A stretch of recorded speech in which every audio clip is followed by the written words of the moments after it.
Victoria's National Party wants to get the Murray Basin railway back on track. The railway line has fallen into disrepair, but the Nationals leader Peter Walsh is calling for more investment by the state government, particularly in the light of soaring transport costs.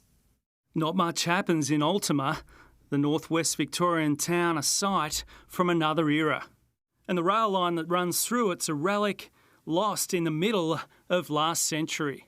In reality, we are in 2021, but you may as well have been in 1950 because that's the condition that the track's in. We probably had better freight services back in the 40s and 50s than you can get down this line now. And the ramifications are serious. Growers of grain and other commodities forced to use road transport.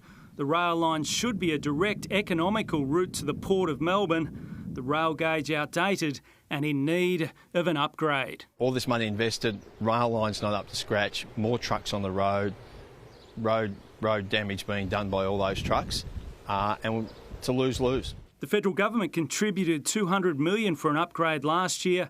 The Andrews Victorian government is yet to co-contribute $5 million for planning to regenerate the project. The Andrews Labor government reneged on that $5 million.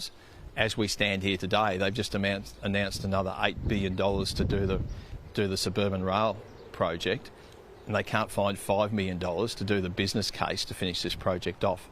Regional Victorians are sick of getting the short straw out of the Andrews government. It's bigger than a forgotten problem. I think it's an unkept promise. Right here, we're 350 kilometres from Melbourne, but this issue strikes right at the heart of Australia's second biggest city. Transport's a really big issue for Melbourne. And how we're going to ever get the amount of product into the Melbourne port that's going to triple by 2050, and we think we can do it by road, it's just not going to happen.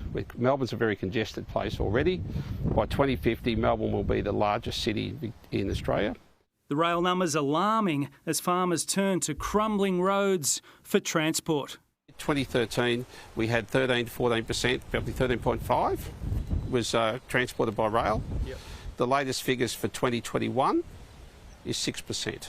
So we've had that slow decline over time. We've had that slow decline because the state hasn't invested in the rail network. Projects like these, while I think it's a country issue, it's not a country issue, it's a Victorian issue. Mark Stevens, Sky News.